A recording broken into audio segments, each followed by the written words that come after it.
But the next bit is to move on to the Q&A and see what questions we've had come in. And Statius is going to raise the questions as long as he hasn't got too much drilling going on next door.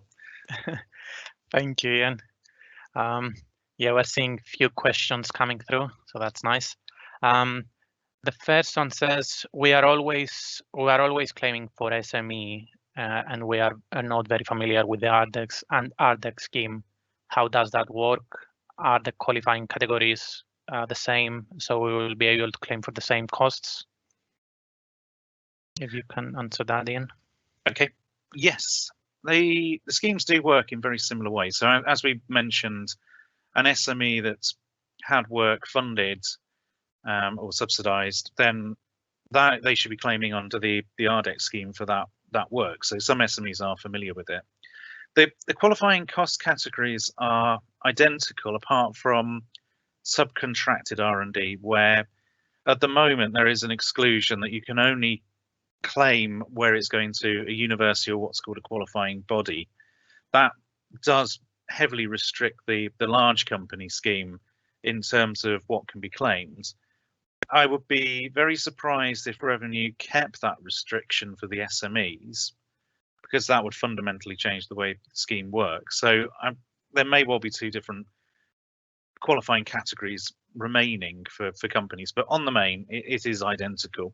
So you do all the same things. You work out your qualifying spend for the business. You then calculate 13% of that qualifying spend, and that goes into your P&L as profit.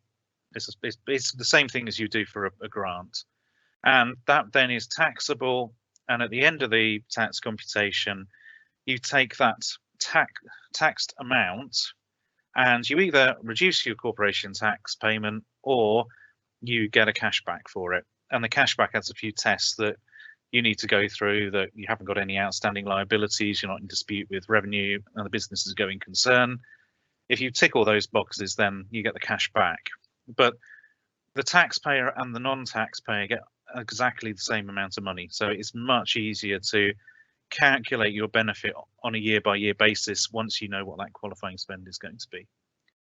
So hopefully that gives you a better idea of how the RDEX scheme works. It's not significantly different. It just provides the benefit in a slightly different way.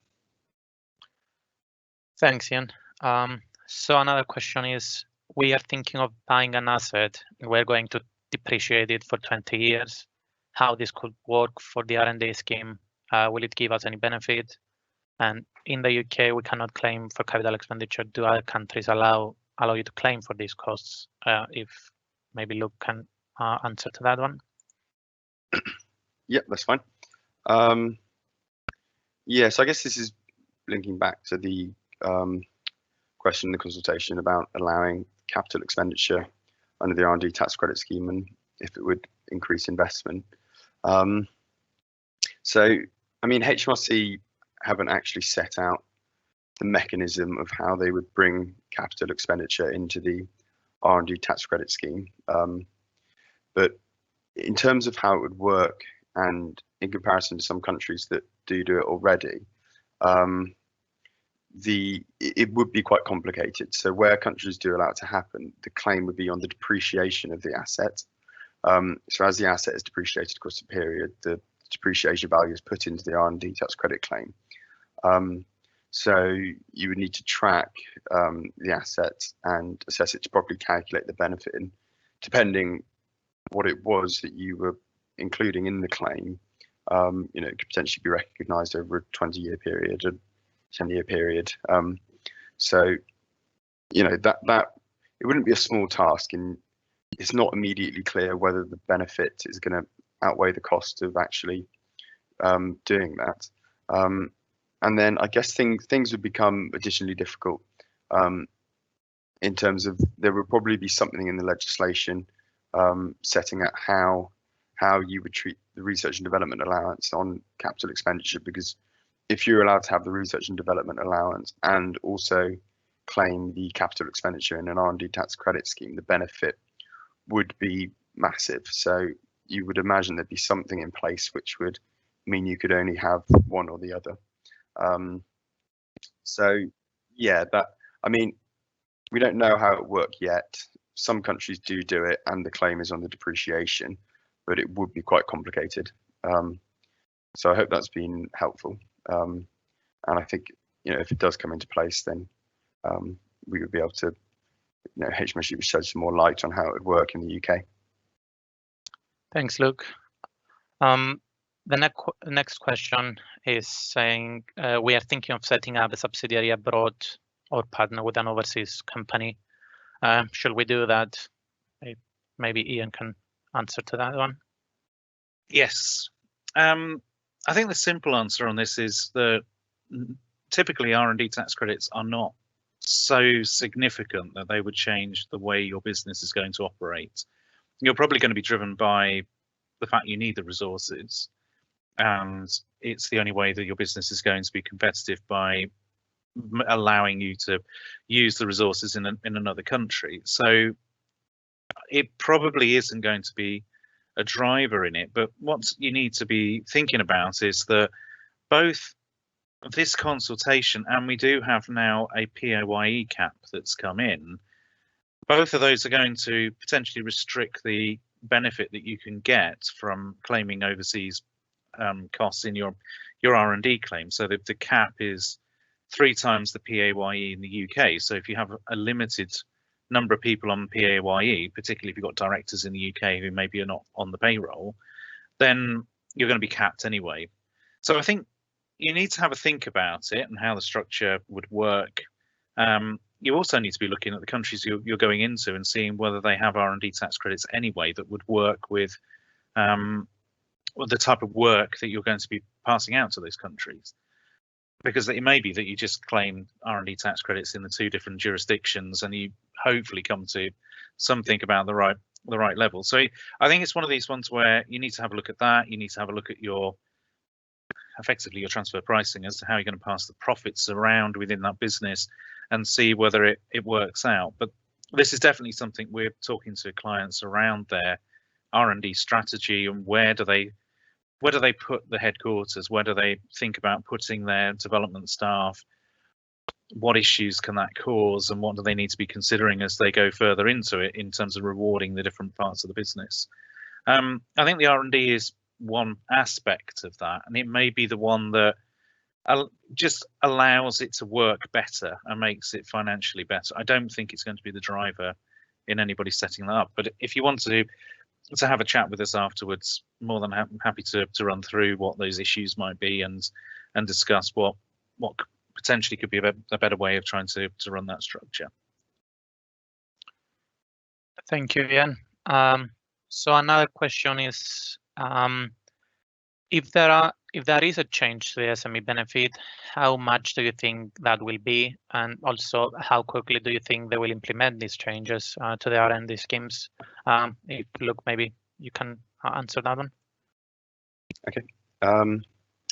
So yeah, I mean, well, the aim of the consultation was to make things easier for businesses, but also to improve the return on the R&D, the return on investment from the R&D tax credit scheme. So yeah, I mean, and the research that HMRC have done, and I've touched on this a couple of times already, is showing that the RDEC scheme gives a better return on investment, the SME scheme gives a worse return on investment, and also that businesses in the SME on the SME side aren't actually concerned if the benefit drops.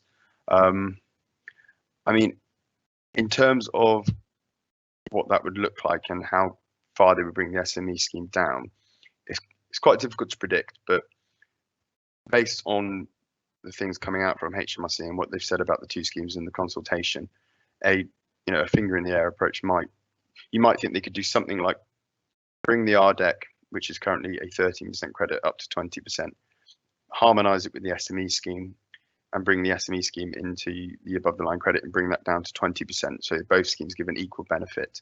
So you'd have a slight increase in the RDEC, which would give you 20%, and a drop in the SME, which would be a 20% of your qualifying spend taxable credit. It's yet to be seen if they will do that. I think for SME businesses, this consultation is quite an important opportunity to communicate to HMRC how important the benefit is for them, and that if it would make a difference to you seeing a reduction in the benefit, then you need to communicate to HMRC, because that will determine how they behave and what the schemes looks like in the future.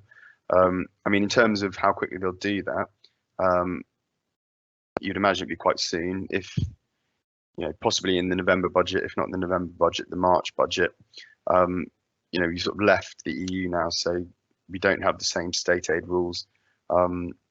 So the government does have the flexibility to do this quite quickly.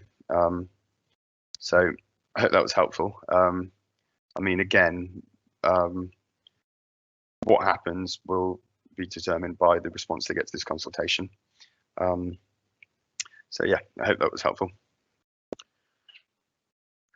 Thanks, Luke. At the moment, we don't seem to have any new questions, so I'll pass to Ian. Okay, thanks, Nathias. So I'll just wrap up briefly. I think Luke touched on the key point that you need to respond. If you feel uncertain about how to respond, then please get in touch. We're more than happy to help out with that. If revenue don't hear from SMEs, they're going to do whatever they think is the best. And unfortunately, that review in the summer did paint the SME scheme in quite a bad light. So I think it's essential that they get a loud voice coming back from the SME community. And again, with the larger companies, it's asking questions about how best you want this scheme to work. And I think there has been pushback on the costs being expanded, but it makes no sense not to have hosting and other what you'd really call utility costs for most businesses included in the scheme. So we want you to respond. We're here to help, and we can either help you with your response, or, as I said, we can help with a joint response. But I hope today has been helpful. It's a very wide-ranging consultation, and it's interesting that we've got this now, and it's probably going to set the scene for the next 10 years in terms of where the R&D incentives are going. So thank you for your time this morning, and thanks for joining us at Buzzercop. And if you've got any questions, then we can either answer them at the end directly with you, or otherwise we'll email through the slides, and we'll put up a recording of the event for you to listen to. So thank you for your time this morning.